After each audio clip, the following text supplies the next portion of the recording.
Thank you very much for having me, and thank you to the OPC for their awards and generosity of all their excellent parties and situations. Awesome. I'm a super deep fan of your work. It's just been fantastic from Mexico. I was based in Mexico like 8 years ago before the Middle East and now London. I know how difficult and sometimes dangerous and often creepy this work can be, covering narco and guns and kidnapping in Mexico and Honduras and Brazil and all the other things. So I just want to applaud you for your work. It was a fantastic run of stuff. So thank you for being here with us. Well, I'm humbled and flattered to be here, and especially Bill, I obviously know your work as well. So the admiration is mutual, and to the OPC, thank you for the recognition. It means a lot. So, let's start this way. Let's maybe, since this audience might be a little bit skewed towards journalists and craft and things. The stories that you did were focusing on violence and guns, particularly narco cartels, and the datelines were from Mexico, Honduras, Brazil, other settings. But let's just jump in right now. I have more context questions later, but let's just start right now. One of the first things you did that just blew our minds as judges was you participated in and ran and helped with this this documentary that the New York Times did that was just so interesting about how El Chapo's son and Culiacan got not grabbed, released, fought over, and then freed. And I know you did first day reporting on this in print, but then you went back, you and your colleagues went back over and over again to do the forensics of this. So maybe you could just start by telling our listeners what happened in Culiacan that day, who was arrested or not arrested, and then what happened, and then I might ask you some questions about craft. Sure. So it was this extraordinary thing where we see this breaking information, and it started on social media about serious gunfights in Culiacan. And at the time we didn't know what it was, but we were seeing, trucks on fire, 50 caliber guns being fired along roads. And eventually we came to realize they had tried to capture Chapo Guzman's son.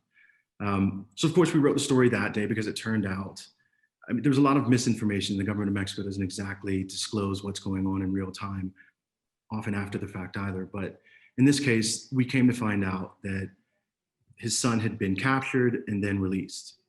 And it was due to pressure that his cartel, the Sinaloa cartel, had been placing on the military and police apparatus in the city after they realized Ovidio had been taken. So we wrote a story, and then we wanted to figure out exactly how that happens. How does a cartel manage to overpower governmental resources, especially when those resources include the army, which is a relatively well-respected institution here, such that they're forced to hand back a wanted criminal? And part of that was, I worked for years in Afghanistan and kind of learned to kind of look at how battle plans were laid out and what exactly transpires in the course of combat. And what we realized pretty quickly when we started going from location to location was these guys had a plan. This wasn't some disorganized, hey, call up a bunch of guys with guns and trucks and just have them come. They had strategic locations that they went to. They staged a jailbreak so that would further distract from the governmental response to the attempt to take Ovidio. They knew exactly where to block traffic and lock down the city. Let me ask you this then. Based on your work too, then in Afghanistan, you saw similar techniques and tactics being employed in Culiacan and Sinaloa? Yeah, it was militaristic. I wouldn't say it was as sophisticated as a U.S. military battle plan, but it wasn't unsophisticated. When you looked at it on a map, you were like, wow, that is a central thoroughfare to get to where they had Chapo's son captured, and they blocked it with a burning bus. And then armed men patrolled that area so that no one could come in through there. This bridge out of town to the other, and that's also a crucial crossing point to get to where the detention had happened. So ultimately, they were trying to isolate these guys who had actually affected the order of apprehension, so that they were alone. At the same time, they managed to show up at one of the military barracks to threaten officers and officers' families and military families there. They staged that jailbreak. I mean, it was a simultaneous kind of multivarious strategy to basically leave the government with no choice but to either free Ovidio or pay a huge cost in human life. It was and what does that say to you? I mean, that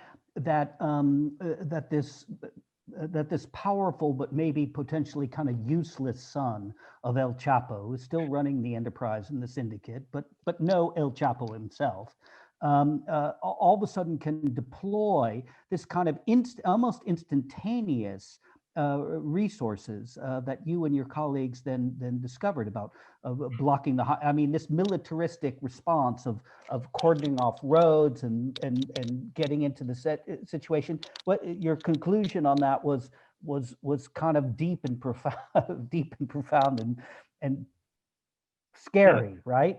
Yeah, I mean, I think it was something we came to realize. On the surface, you're like, oh, wow, they got him back. Like, who knows what happened and how it happened? And you get into the details of it and you think this wasn't casual. This was something that a criminal organization that had largely suffered setbacks in the previous years with the arrest of Chapo Guzman, its sort of supreme leader, and had retrenched in other places, held tremendous control over this city. And beyond that, not just control, but command and control, that they could deploy resources strategically, that they could use violence as a strategic tool to obtain an end, and that they had, in some ways, a more sophisticated and capable mechanism of governance and operations than the government itself did. And that's daunting. I mean, it's easy to think of narcos and cartels as like people of modest and strategic thinking and capacity to operate, because there's many of them and they're facing off against the bulwark of the Mexican government.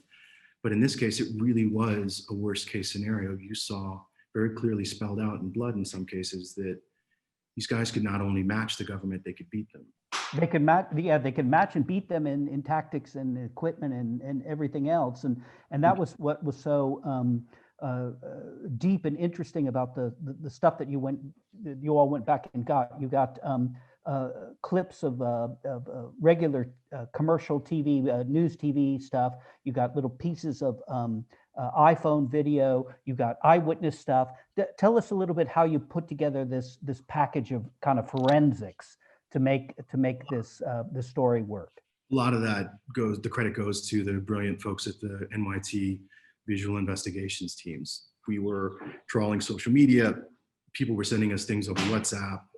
And then one of the main clips was a local reporter with whom we worked there, who was incredibly brave and was recording some of this in real time, you know, as he was hiding behind his truck and trying to go for cover. Oh, he was dashing behind his truck. His stuff is jaw-dropping. Yeah. No? Ernesto Martinez is his name. He's a great guy and a great reporter, and was a great colleague to us. He did tremendous work, and then we folded that in along with some of the stuff that was more publicly available, along with things that we got while we were on the ground by talking to people who were nearby.